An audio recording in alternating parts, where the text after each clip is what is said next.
Gil Martin here, and welcome everybody to the Daily Packers Post, where we bring you in-depth coverage of your Green Bay Packers Monday through Friday. Don't forget to hit like and the subscribe button so you get new episodes as soon as they drop.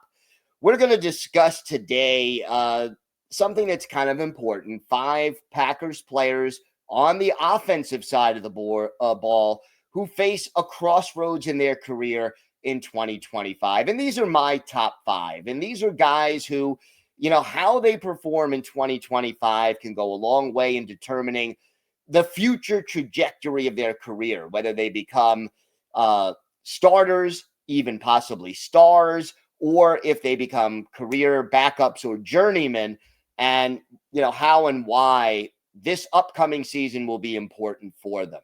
Coming in at number 5 is running back Marshawn Lloyd. Lloyd, draft pick of the Packers. Lot was expected of him, a day 2 pick in 2024, and injuries just destroyed his rookie year. He ended up playing just one game, ran the ball 6 times for 15 yards, had 1 catch. And, before the season started, after he was selected, you heard both the coaching staff and general manager Brian Gutekunst raving about Lloyd's potential as the number 2 back, a change of pace back, his explosion, his burst, his speed. And we really never got to see it. He was in week 2 against the Colts, and that was it. End of sentence. So another injury-plagued or disappointing year, and all of a sudden, Lloyd may very well be overlooked, and he's already got to compete behind Josh Jacobs with Emmanuel Wilson, who did a really good job last year as the second running back. So there's a battle for touches, but Lloyd, he's either going to be that change of pace back who can really help the offense and have a specific role, or he's going to be an afterthought after the 2025 season. Coming in at number 4 on the list is starting right guard Sean Rhyan. Rhyan spent 2 years as a backup before winning the right guard position last year, started all 17 games. And, he graded out, according to Pro Football Focus, as a solid starter, not an all-pro, not even close. Certainly, kind of a little above average to a little above average. But he did surprise a lot of people.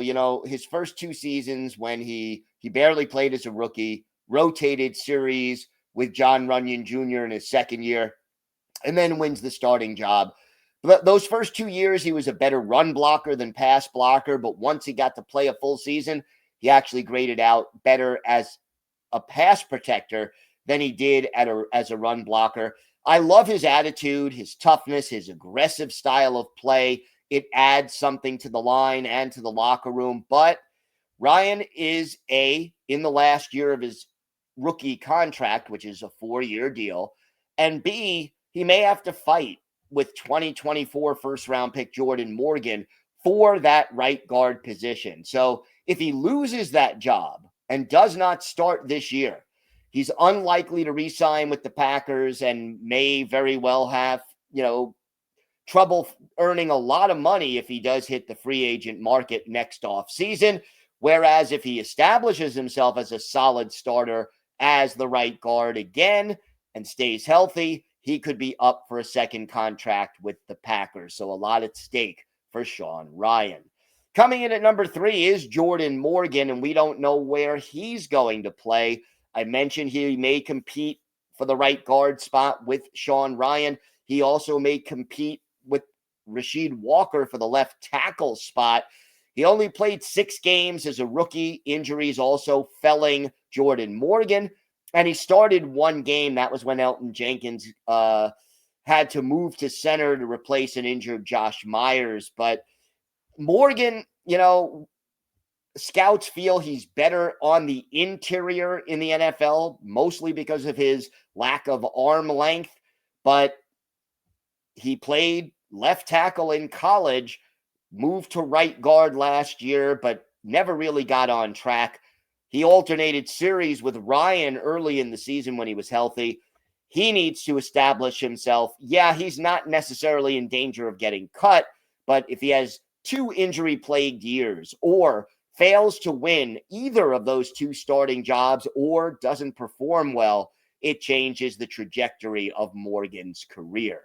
Coming in at number 2, wide receiver Romeo Doubs. Doubs, a little disappointing last year, 46 catches, 601 yards, 4 touchdowns, was credited with 7 drops, according to ProFootballReference.com, which is a little too high.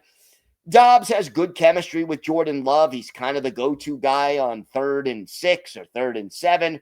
He's a more of a short and intermediate range receiver. But here's the thing. We know Christian Watson is going to miss at least the first half of the season.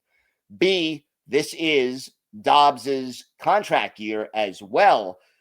And, he missed 1 game last year for conduct detrimental to the team. He was upset with his role, the lack of targets in his mind that he was getting. And while he did return to action and managed to smooth things over, he did not have that complaint solved necessarily. So a lot on the line for Doubs. The Packers need help at receiver. They need him to be more consistent, cut down on the drops, be more reliable. Whether or not Doubs can be a solid wide receiver 1, I kind of think he's more of a wide receiver 2 or wide receiver 3 type.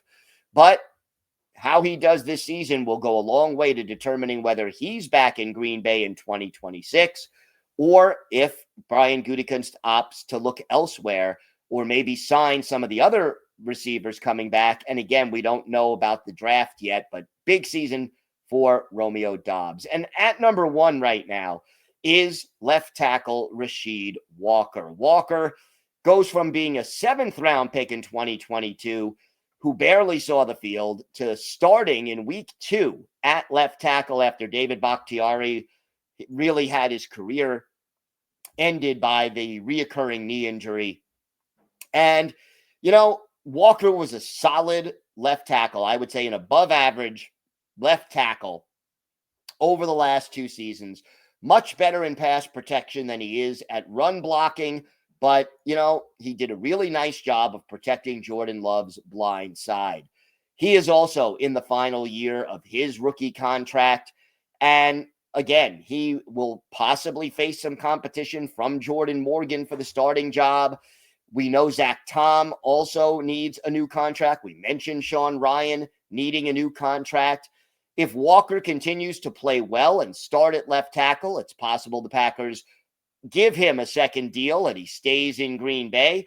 If not, he could end up as the swing tackle and either sign for a lot less money in Green Bay or more likely have to look elsewhere in free agency. And again, if he isn't playing, his earnings potential goes down a lot and the trajectory of his career changes depending on how he does. So those are our 5 players. Let us know in the comments if you have any players who you think belong on this list. I didn't include Christian Watson because he's not going to play for at least the first half of the season, possibly more, but certainly if he was healthy, he would be on this list. But love to hear who you think belongs on the list if we didn't have them on there.